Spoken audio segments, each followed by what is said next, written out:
Suman Pami Zamora, recognize.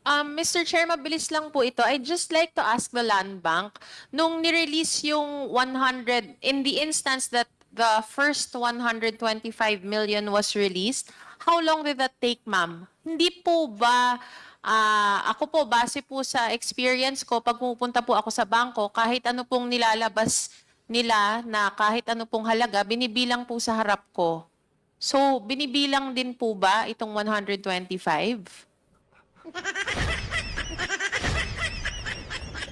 Kung di ka ba naman isang kalahating tanga, paano, pagdating mo doon, tayo hindi pa ho tayo nag-withdraw ng ganong kalaki Kasi di ba sabi naman, yung pera ng mga vault ng bangko, minsan nasa 6 million, 10 million, pinakamalaki siguro.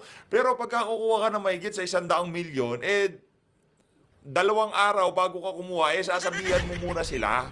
Di ba? Ganun ho yun. Ngayon, pagka binigay yan, nakabundle na yan. Nakabalot-balot na yan, taga 10 or 20 million kada bundle. Hindi naman bibilangin isa-isa yan sa harap mo. Ito talagang si madam. Oo. Punta ka na nga doon sa pantry. Oo, doon sa buffet, kain ka na lang doon. Million? In the case po ng OBP, yung 125 million, since ang bank po is, ang nirelease po that time is cash na sealed po siya directly from the BSP. So, option po ni client na hindi na kinount since sealed po siya.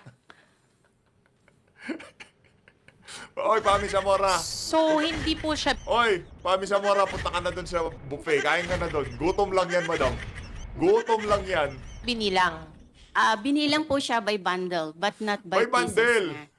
Oh. So, that's ganun lang po. Binilang, hindi na po dinaan sa money counter. Ano bang tawag doon? Machine count. Madam, ano mo bang di nyo naiintindihan na nakabundle galing ng Bangko Sentral ng Pilipinas?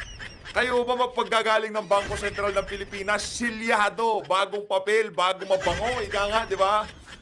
Bubuksan nyo pa ba? Babaklasin nyo pa yung pagkakasil ng galing sa Bangko Sentral ng Pilipinas para gawin nyo lang yung kapritsyohan yung dadaan sa money counting machine?